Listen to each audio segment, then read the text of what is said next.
The following episode contains mature themes and strong language. Listener discretion is advised.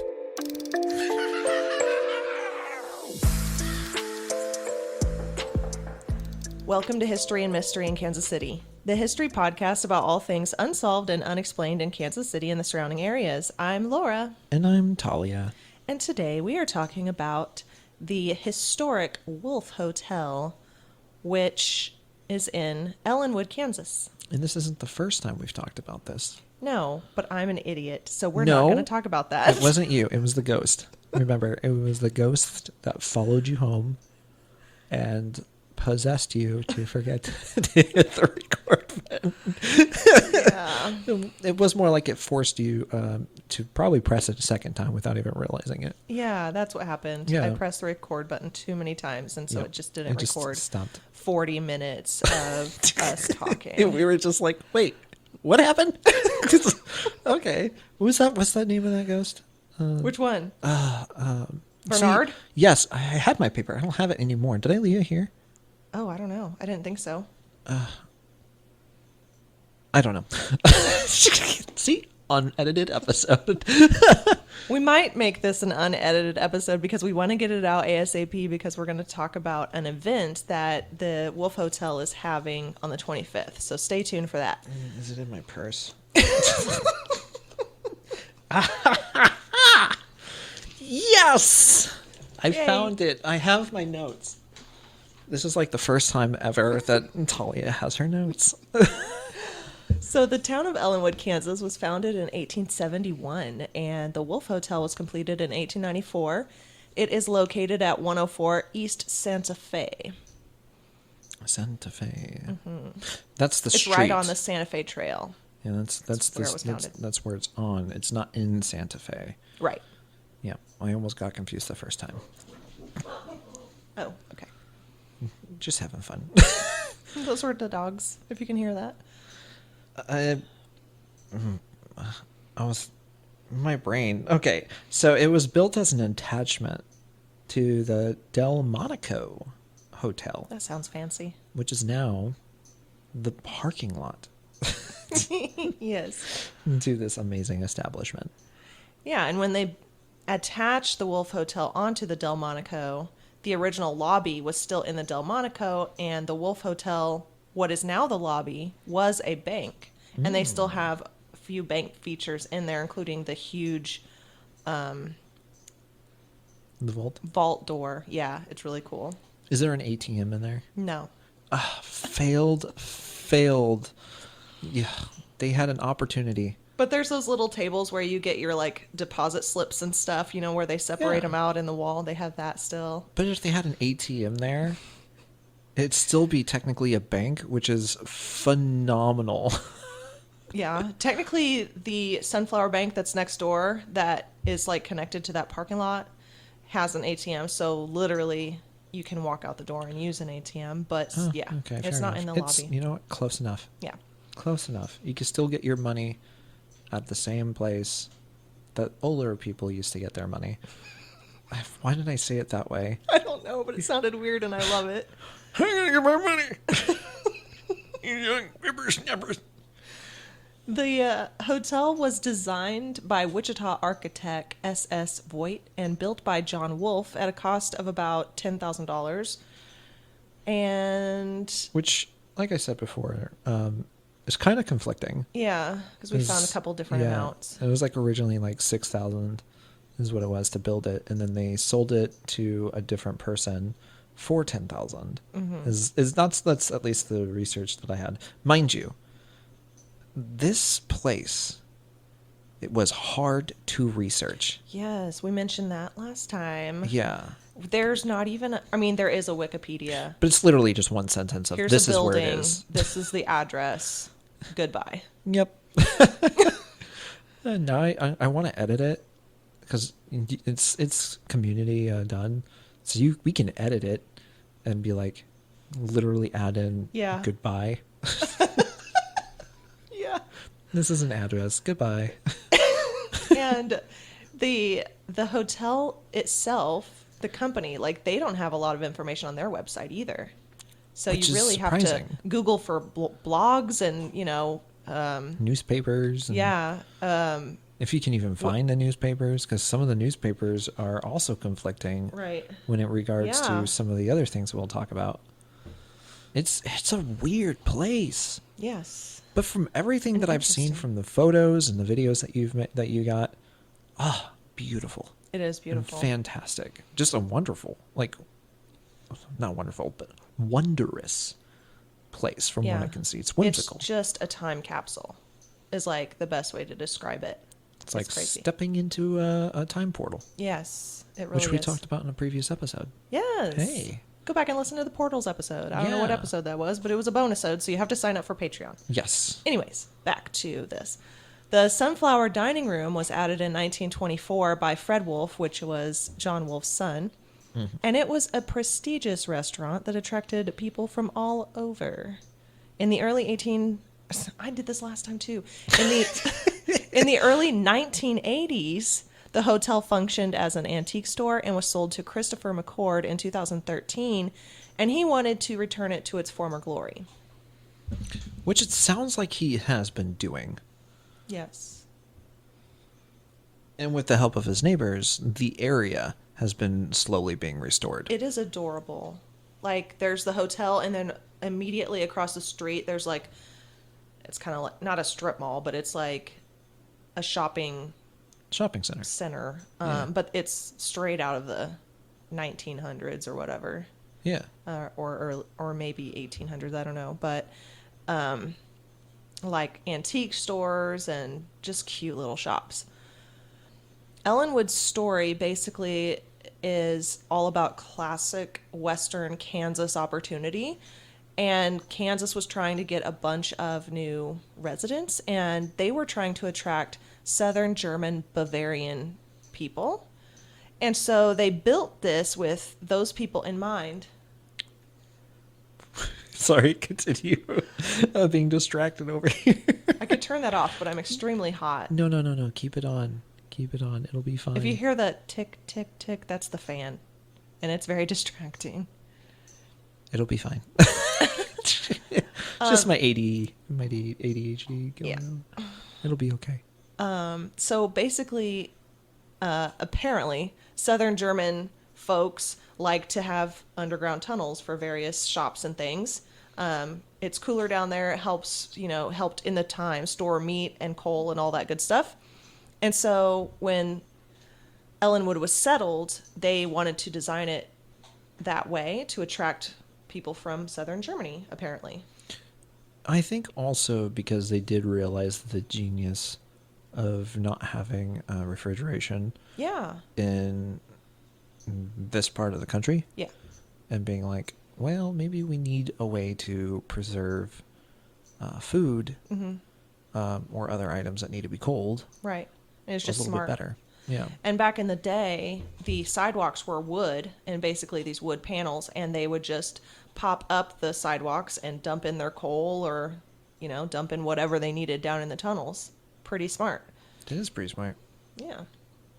In 2020, construction on U.S. Highway 56 unearthed part of the tunnel system that led from the hotel to a brewery that the Southern German Bavarian settlers had built. Bottles and other artifacts were recovered. And they are on view at the Ellenwood Museum, which is a short walk from the hotel. I did not go there, though. I wish I had. We didn't have time. Yeah, it gives you an opportunity to go next time. Yeah. Like this tunnel system, 2 blocks. From what I've read online, is roughly about 2 blocks. Let me think. It's probably about a block and a half by the hotel, and then maybe another block and a half across the street. Huh. I have pictures though, and I'll put that in there. She showed us like a diagram and was talking about like what all is open and what's been closed. And really the city was going to close all of them because they were in really bad shape. But there was this one woman, Adriana Deerolf, was trying to find her name. In 1979, she rediscovered the tunnels. She inherited basically that shopping center across the street, and it was in her family forever, and so she never knew what was under there. There was this huge trap door that had been padlocked, and she's like, "Grandpa, what's down there?" And he was like, he said something to the effect of, "Down there is unfit for women," and he wouldn't let her go in. So when he passed away and she inherited it, that was the first thing she did, is crack open that door. Unfit for women. Yes. Oh, man. You gotta love the older generation. We'll get into that later, but so it's because of her that many of parts of the tunnel are still intact, because she, wanted to save it and preserve the history and got the whole community involved. Which is really cool. It is. She's awesome. It's not very often that there are people where they're like, hey, this has historical value to the town. Like, why are we thinking about getting rid of it? Right. Especially her part. When you go down there, it literally, when she opened it up, it had not been touched since like 1920 or whatever. So like a literal time capsule. Exactly. There's a blacksmith shop, a barber shop, and a bathhouse on her side. Like well preserved? Yes. Wow. Yes. It's crazy. Same wallpaper. Even. It is crazy. That's insane. Yeah. In the bathhouse, there's no drains. So, like, after they would shower, or after they would bathe, they would dump out the tubs just onto the wood floor, down into the dirt below. And I forget people didn't realize that mold was a thing. yeah, well, and just ew. And wood deterioration. Wood rot, and Smell. so after a while, they had to actually dig out a well and brick it up, so it wouldn't rot anymore. Where would that water go after a while, though? Yeah, It's just get seeped into the soil? I don't know. Especially with how many people that would be bathing? Yeah. Oh, and when you went back in the day, you could get a tub with fresh water, a fresh bar of lye, and a towel for 15 cents. But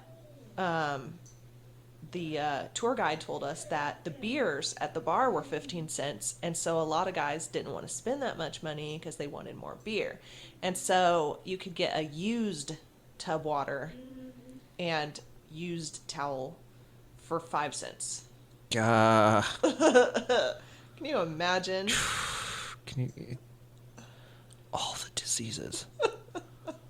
Oh my Just God. I mean, these are cowboys that have been just Yeah.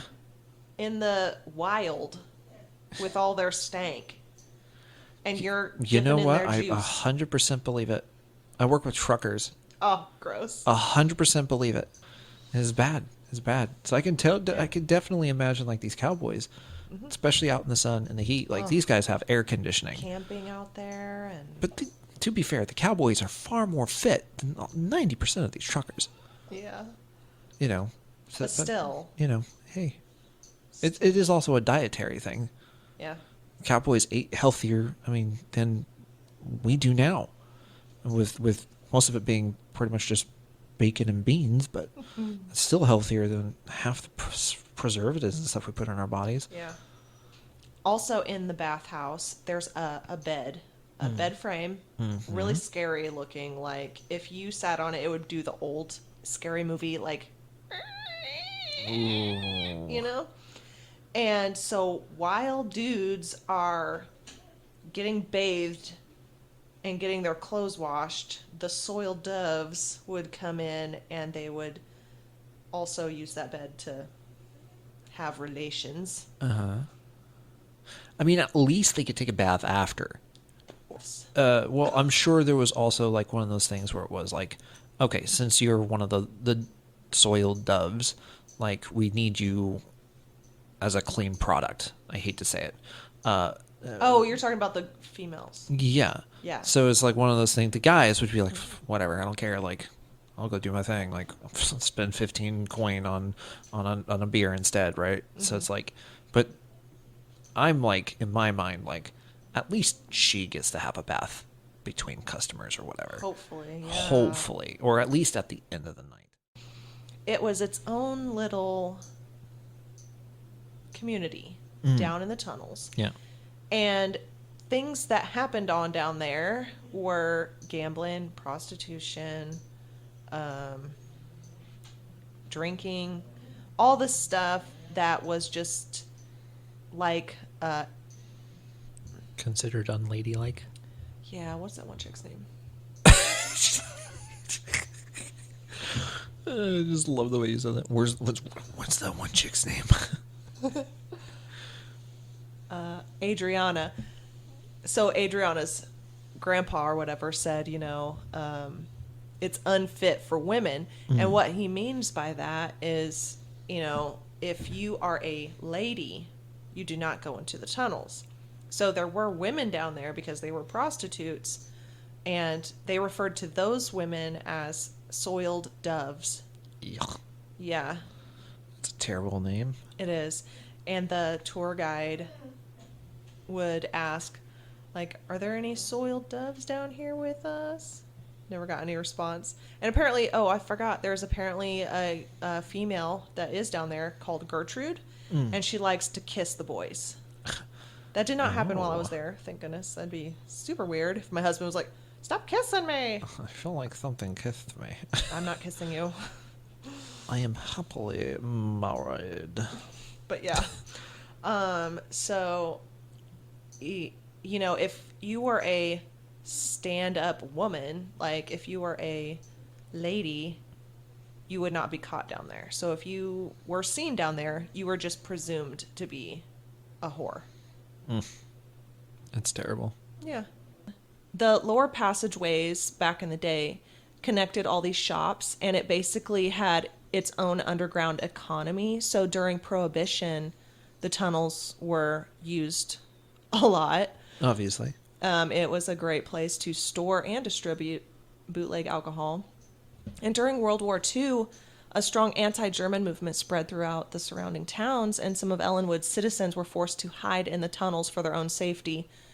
And according to the National Register of Historic Places, refuge under the Wolf Hotel building was particularly popular because it was accessible to food and other services. So imagine people trying to capture you and murder you, so you're forced to hide in these dirty, dungeness tunnels. Yeah. At the time, I don't think it even had electricity I mean, even then, in the tunnels. These tunnels must have been a well-kept secret. Yeah, they must have been. Like a well-kept secret. Otherwise, like if other towns knew about these tunnels at those time periods, like They would be looking in there. they would have gone in there. That would have been one of the first places they have gone. Yeah. So the Wolf Hotel probably saved a bunch of lives because Oh yeah. they're down there and they had food, they had drink, they had whatever they needed. Prostitutes. They had prostitutes, they had gambling. And yeah, they were just having a blast down there.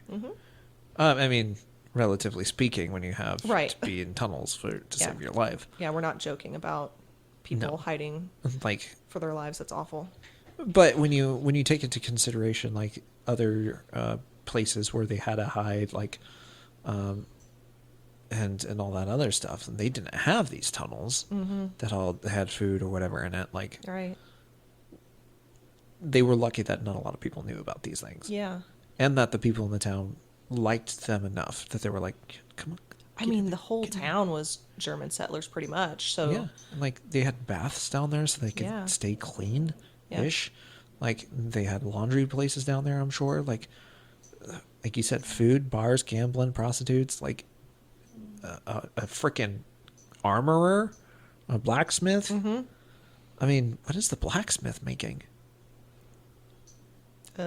horseshoes? I don't know. Yeah, Whatever but I mean, they- 1940s Tools? tools, I guess. Yeah, Yeah. yeah, I guess.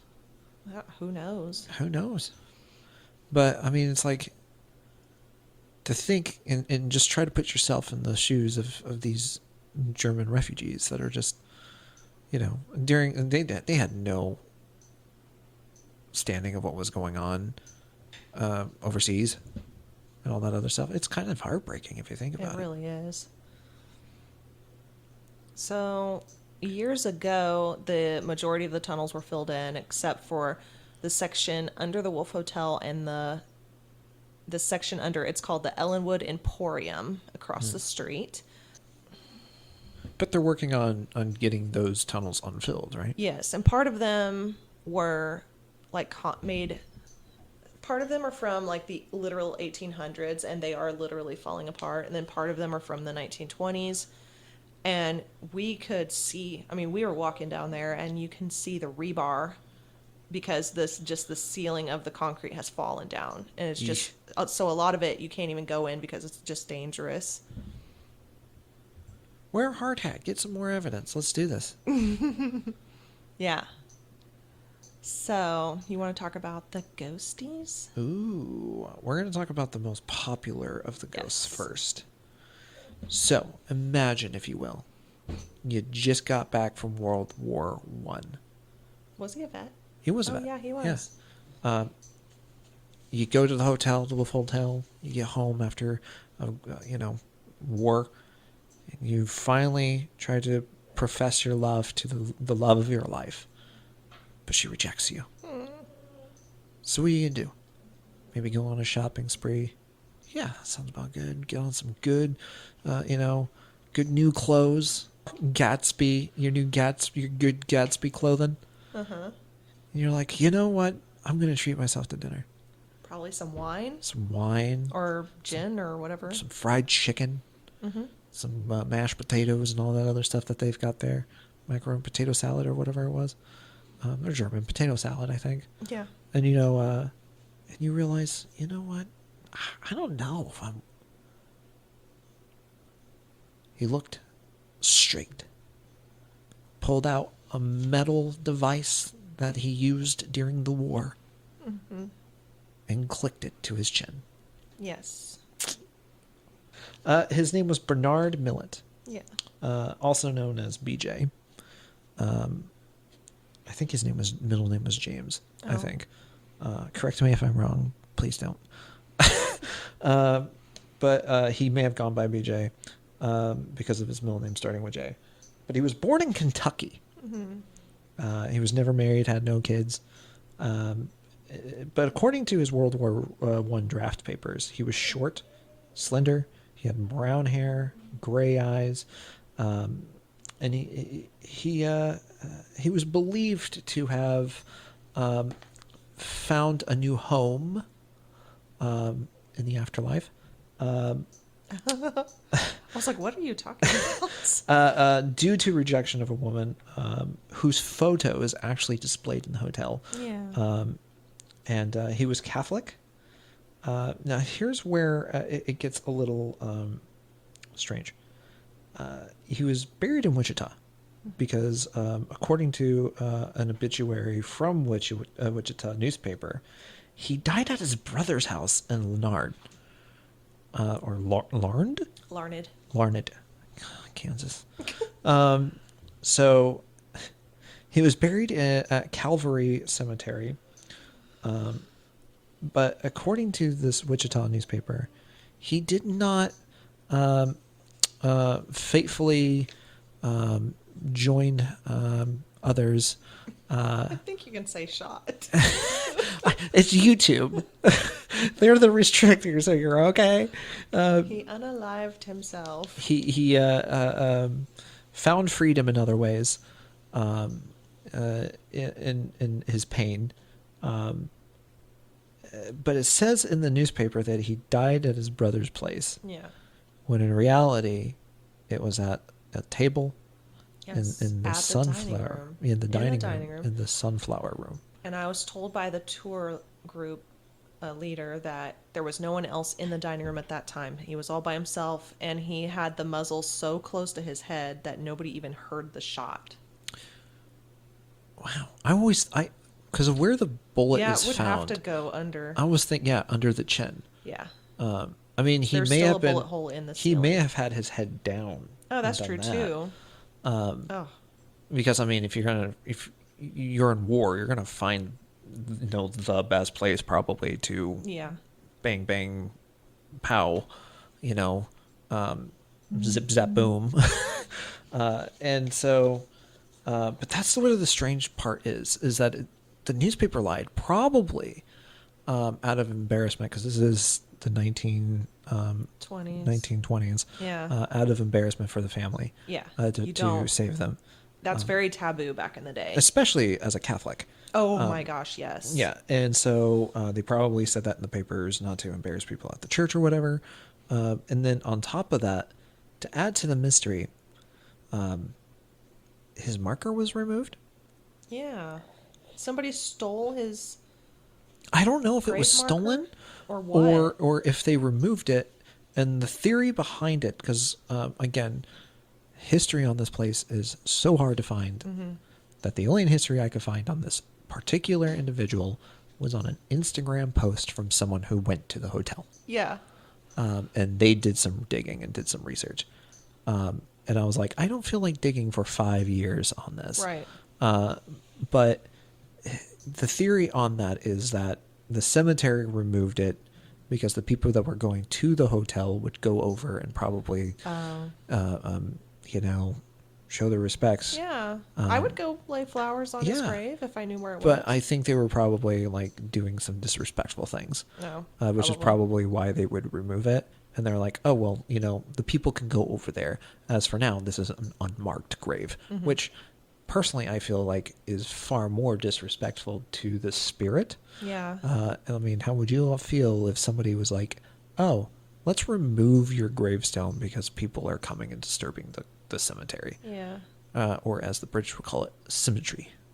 But he does still have a spot in the dining room. Yes. Where he has his, well, they put an overcoat. I doubt it's actually his overcoat. Yeah. But they have an overcoat over the chair. They have a place setting for him with a picture of supposedly the woman that dumped him. Yeah. Or rejected him.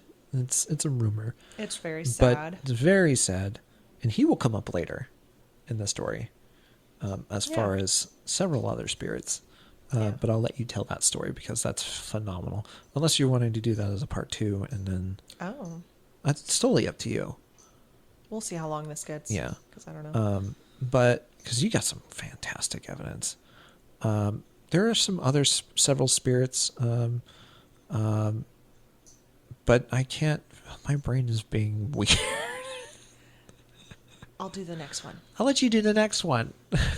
There's a legend that says that Ellenwood, Kansas was a sundown town. Oh, that's right. So the sundown laws, which occurred from the 1930s to the 1960s, basically said if you were African American and you were in this town past sundown, you are going to get killed, basically. Yep.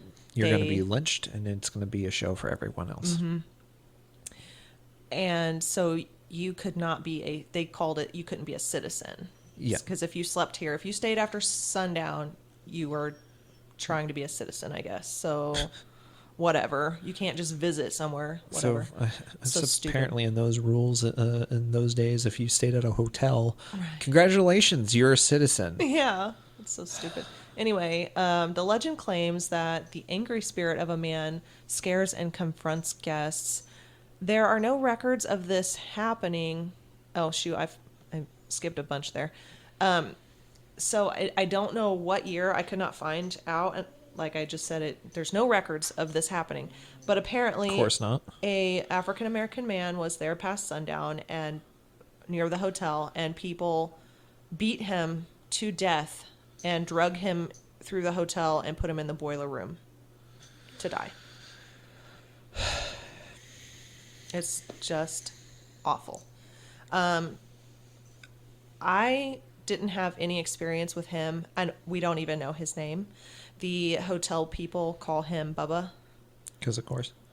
And so we didn't get any EVPs when he was being questioned, nothing like that. So I have no idea if he's even around or if he's a real person or if it's just a legend. Who knows? When you do the tour, do you guys go towards near the boiler room where his body was?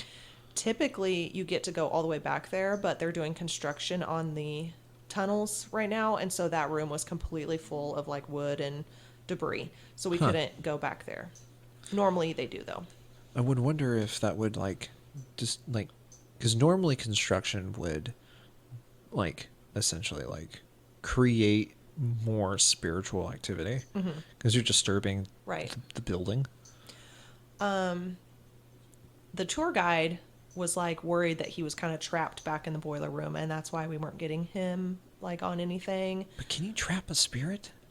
I don't know. They can walk through things. Right. I don't know.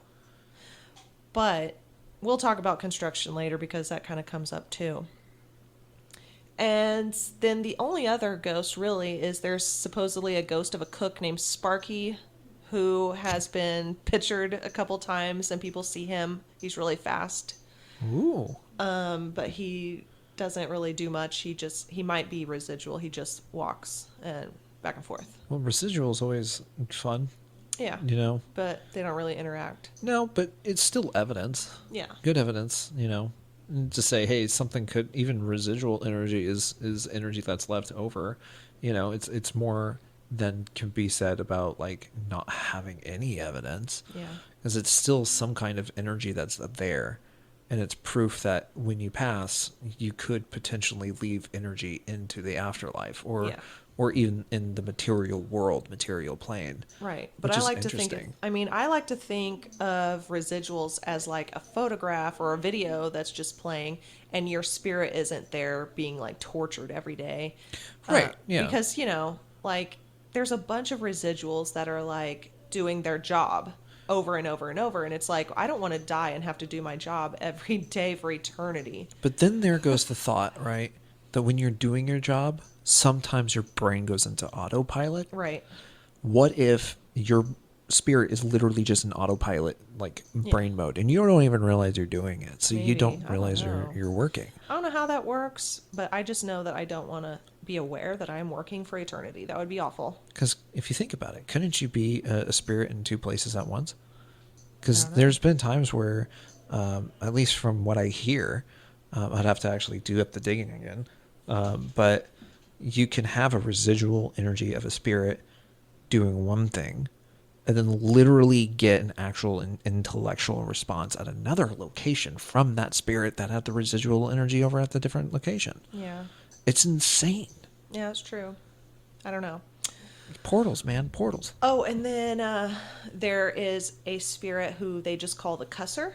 I forgot all about this guy.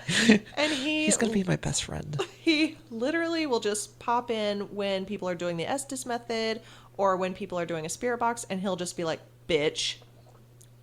God, I want his autograph. He's just so mean. Even if he just literally writes it as the cusser, yeah. I will put that on a wall. There was a really young girl in our tour group, and she was really trying to talk to all the spirits. And there was somebody that came in and called her an airhead. And we think that was him. And then she got called a bitch several times. And crazy thought. What if the cusser is Bubba? Oh, and he's pissed off. Maybe. Who knows? Yeah. Who knows? I'd be pissed off too. Yeah. I mean, it'd be interesting to see the dynamic, because it's a weird question, but scientifically I have to ask. What is were any of the other guests people of color? Or were they all... There was one who was Hispanic. The only reason why I ask is because I'm curious to see if that individual got any different interactions or results based because this is all spirits from that time period where the majority of people they got along with were not of people of color. Right.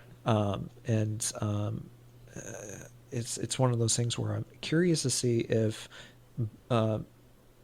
you would get any interaction from Bubba or better interaction from Bubba if you were a person of color. Yeah, I don't know. Because he's probably going to be like, oh, let me come talk to you because these people killed me. Yeah. Or I don't trust these people because I died by these people. Yeah. like or like, hey man, you got to get out before this happens. Right. Warning him. Yeah, warning. So I'm curious to see if there's any interactions, because like I've mentioned before, on about when we talked about ghosts on another episode, like when I worked at the art museum, different floors of different ethnicities and stuff like that, I felt more comfortable or felt more uncomfortable with, and more threatened, and like I should not be here. Yeah. Like I'm curious to see if that translates into other things as well. Yeah. Moving on. Sorry, I got distracted. So from my experiences there, when we were down in the tunnels, we're by this room called the drummer's room, which is by the boiler room. And there was 6 of us in the tour, plus our tour guide, and me and a couple other of the people heard what we thought sounded like a doll or a toy. Yes. And I will insert that here if I can do that. Oh, we're gonna sit by me.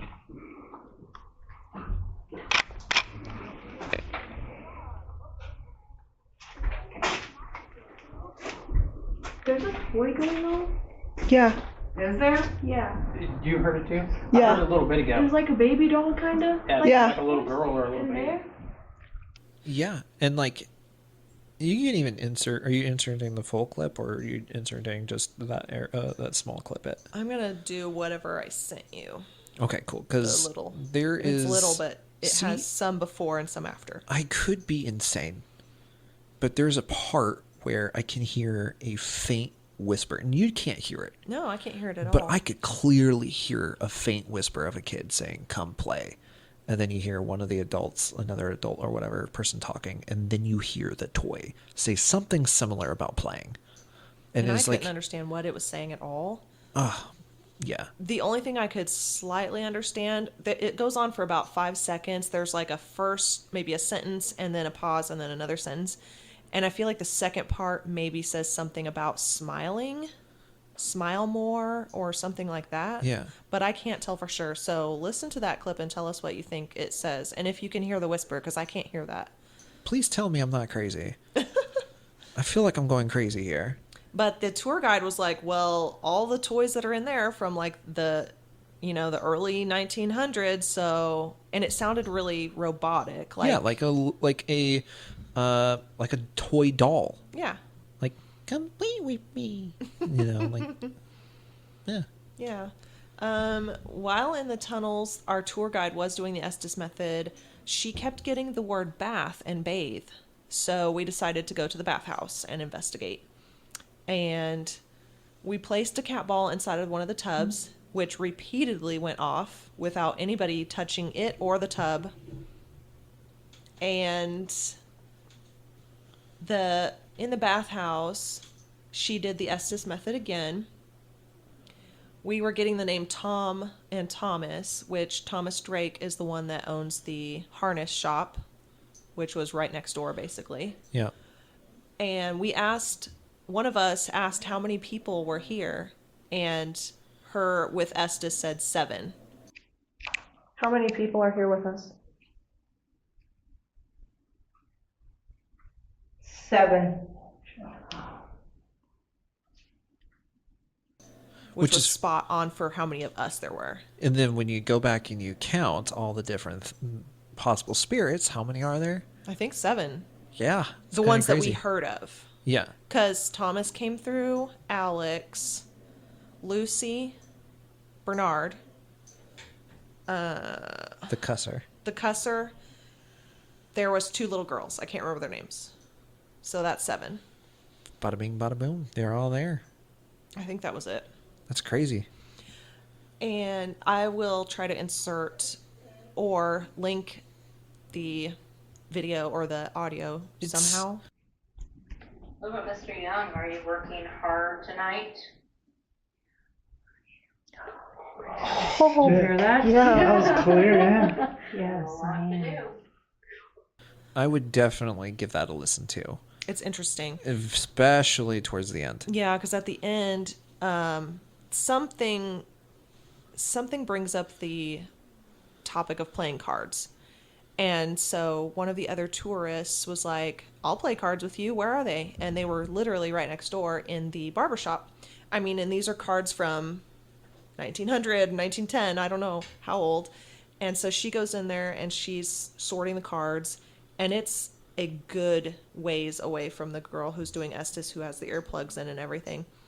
And the girl with the Estes, the tour guide, she says something about like an ace or something like that, something card related. And we're like, okay, yeah, he wants to play. And then she said something like 7, and the girl in the other room goes, yes, I have a 7 in my hand.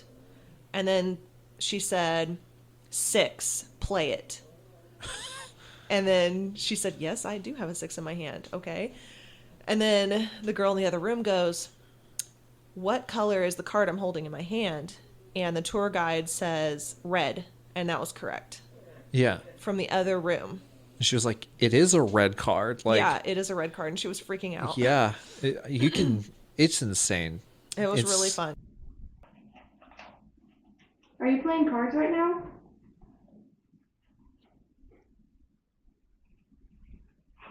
Bitch. Are you playing cards in the barbershop? I can't. Do you not like girls? It's your turn. It's our turn to play cards. Yes. Well, let's. I'll go play cards with you. Where are we playing cards at? Where are the cards at? Oh, In there. The table. Do it. Have you not been able to play cards for a while? I'm here. Do it. Are you there? Yeah, I'm here. Are you here? Please sit. I'm sitting.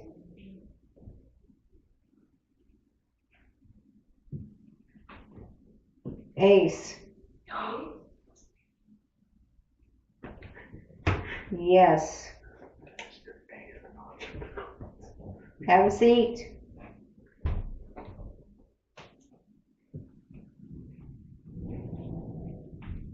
I don't know what that word just was. What are you playing?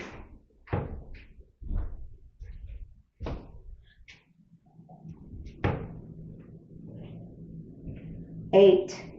I have an 8. What game? And a 7. I have a 7.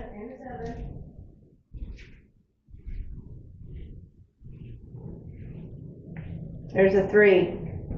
Number 3. Turn.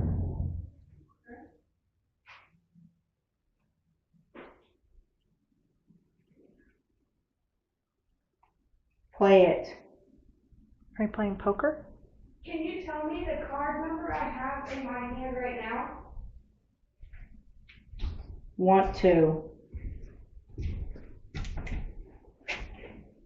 it red or black?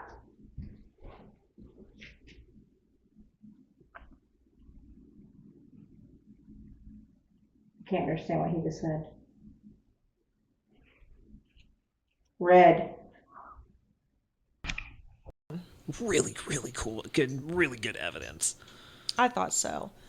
The only other thing that happened to me personally is when we went to bed, which they were saying no activity really happens in the rooms. It's all in the tunnels, really. Which makes sense. Yeah. So we stayed up there. If you go up the stairs, the main stairs, and you take a left, you take a left, we were the first door on the right. And then the door across from us, the tour guide was saying, keep an eye on this door because it likes to open by itself, and please make sure it stays shut. So if you go stay the night, ask for room 2. Apparently, they like to open the door. Anyway, so we go up there. I set up my cameras. I set up my digital recorder, and I put cat ball right next to me on the bedside table to my left. And we go to bed, and about maybe 30 minutes into laying down, I was like half asleep, half awake, and I saw lights going off in the room, and I was really confused because I'm like half asleep, half awake, and for a split second I'm like, okay, there's like a cop outside or something. There's like lights on the walls. What the hell is going on? Or is that my recorder flipping out? What the heck? And so my husband's like, it's your cat ball. And I was like, oh, okay. It was going off. Nobody was even moving. I watched the video. I synced up the video to the audio and everything, and nobody was moving. And this cat ball all of a sudden goes off. And then as soon as it stops, I feel a really weird sensation on the left side of my face, like when you walk through a spider web and it just like tingly spread from like the middle of my cheek spread throughout my face just on the left side, and then it stopped and we didn't have anything else for the rest of the night. How did it feel, though? The energy? It didn't feel evil or anything. Was it like comforting almost? I feel like it meant to be, but I was just kind of excited. You know? I was like, what is happening? Oh, that's so cool. But I didn't move. I didn't say anything. I just like let it do its thing. Yeah. So it was different. It was really cool. How did you enjoy this? Because you said before you haven't had any paranormal, like live situations like this before. Right. I've caught some things on video or camera, but I've never felt anything like that. So and the whole time we were doing the tour, I kept hearing myself on the recorder go, you can pull my hair, you can touch me. Because I really wanted some kind of interaction. And it's almost like the spirit that did that was like, you asked me to do this. Yeah. And this is the last opportunity you're going to get. So you're awake. Here, let me give you this experience. I feel like it was just somebody caressing my face, which is kind of creepy, but I feel like it was a good energy. Yeah. Nothing negative. It wasn't scary or anything like that. Well, that's good. It was just sweet, kind of. So how would you rate your stay? Oh, I don't know. I really liked it, but I have nothing really to compare it to besides Missouri State Pen, which is completely different, of course. Of course. But it was the only time I have had a personal experience, so I would rate it really high. Would you go back again? Yes, definitely. We need to go together. Yes, I'm so excited. Mm-hmm. If only we had the 26th off. 25th off. Yes. The 25th, they are doing, it's called a Haunted Living Revelry on October 25th, which is a Friday. And the event includes greeting in the lobby of the bank by the spirit of Leo Bacamole. I'm not sure how to say that. And he was the bank president. Wine and cheese will be served. He actually got into some shady crap and with the bank, like fraud or something or embezzlement, and got caught, but not in the bank. He committed an escape from reality. I'm sorry. Whoop! There goes gravity.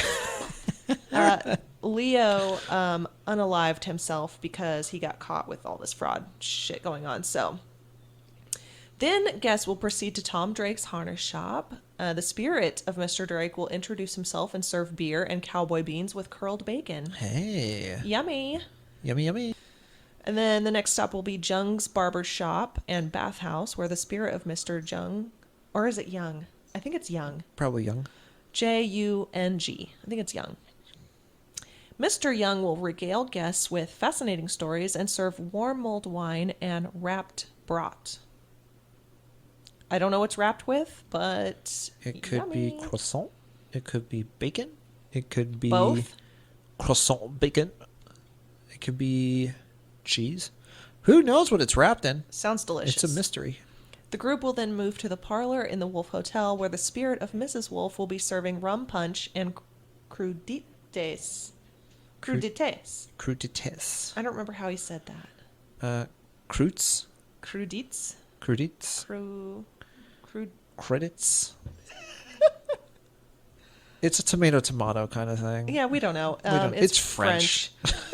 I don't know why it's French when all these people are German. I don't know, man. Anyway, Moving along. Probably because the Germans took over the French.